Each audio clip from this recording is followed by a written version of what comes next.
Today on Seek and Restore, we're going through a brief history of my 1969 Pontiac Firebird. Drag car since 1969, fresh off the showroom floor. Sitting in a barn since about 1980, co-inhabited by raccoons, mice, and plenty of water. We're going to tell you how it started, how long it was raced for, the history I know on it, and also how we plan to bring it back.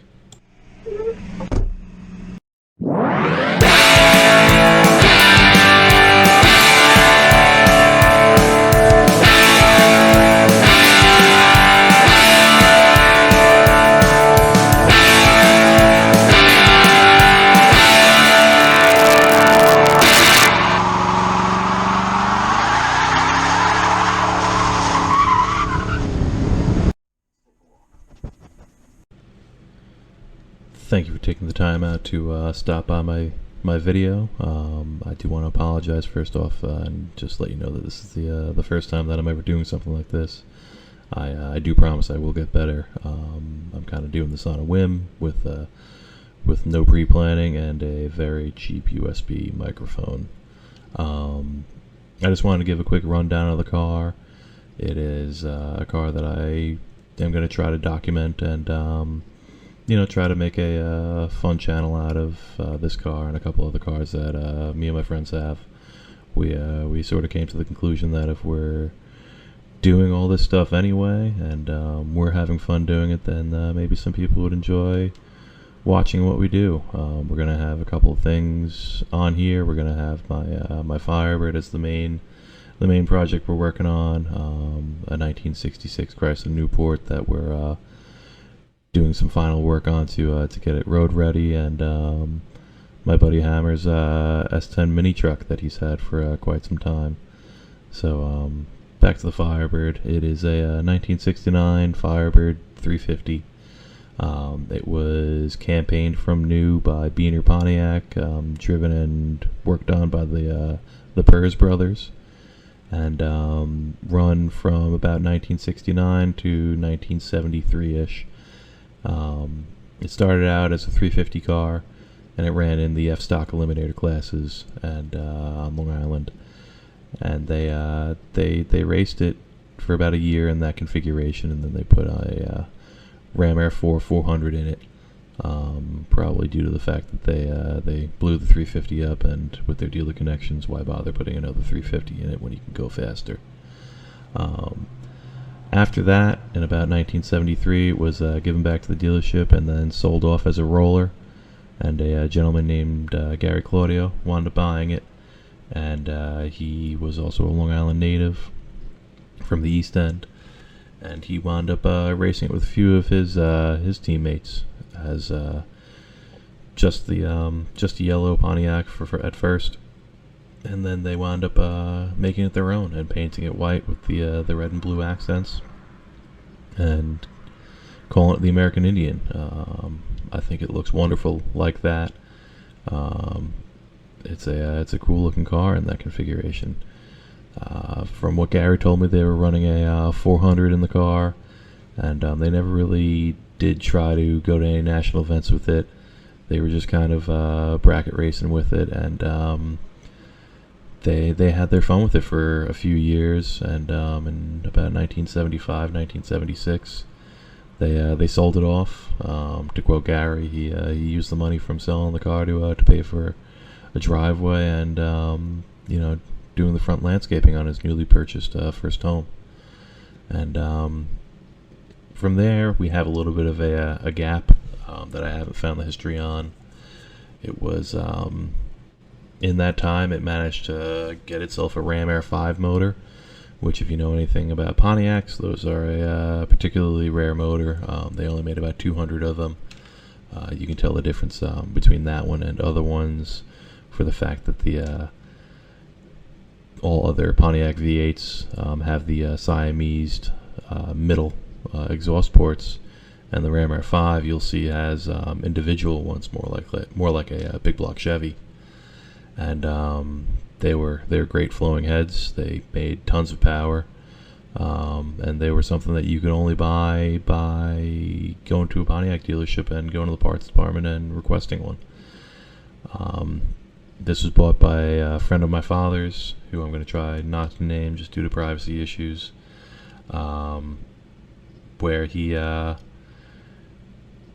it for the fact that it had the Ram Air 5 in it, and he decided that he wanted to build it into more of a street car. He wasn't racing as much as he used to, and he had the car taken apart, sandblasted, and it made it up to the point where it was jammed. The door jams and the trunk jams were done in black, but after that the painter kind of disappeared, from what my father told me.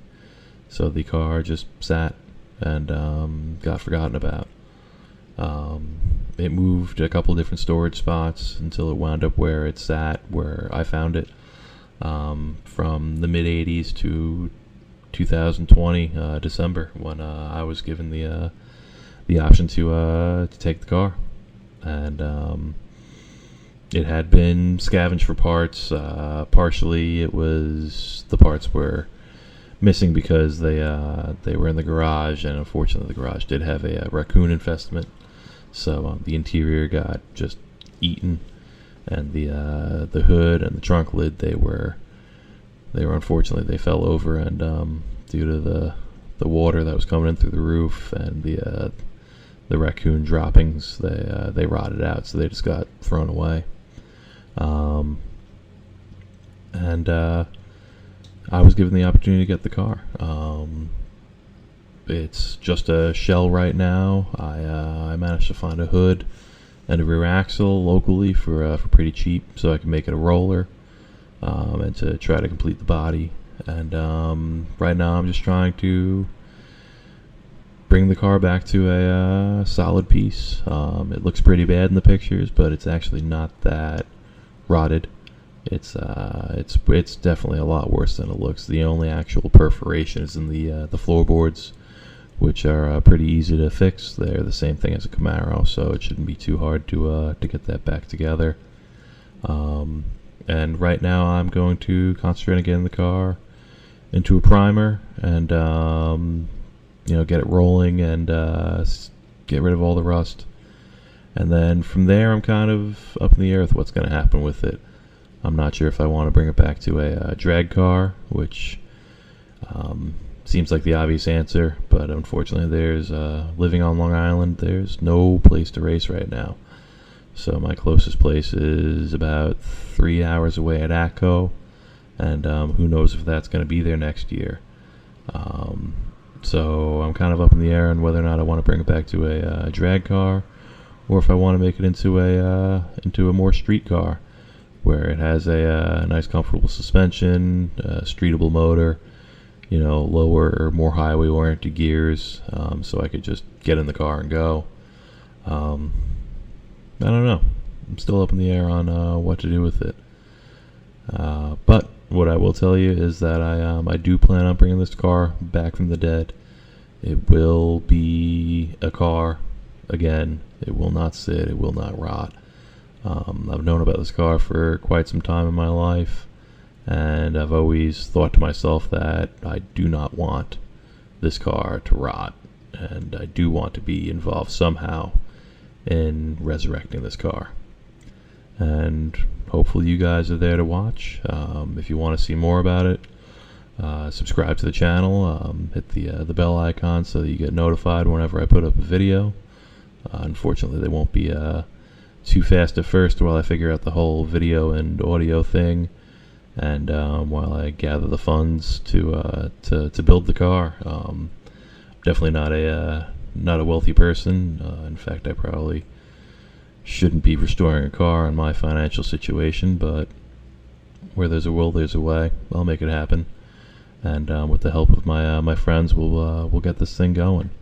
And I hope you guys are there to watch. If you have any sort of knowings of the car, please feel free to put them in the comments. If you have an opinion on what I should do with the car, if I should make it a race car, if I should build it into more of a streetable car, put those in the comments as well. I'd like to see what people's opinions are on this. Hopefully within the next week or two, I'll have some video of the actual car and us starting to work on it, It's going to be primarily myself and my friend James, where it's stored at his house. So we're going to be starting to tackle this car and get it back on the road, and hopefully have something to show for it at the end of it. Thank you.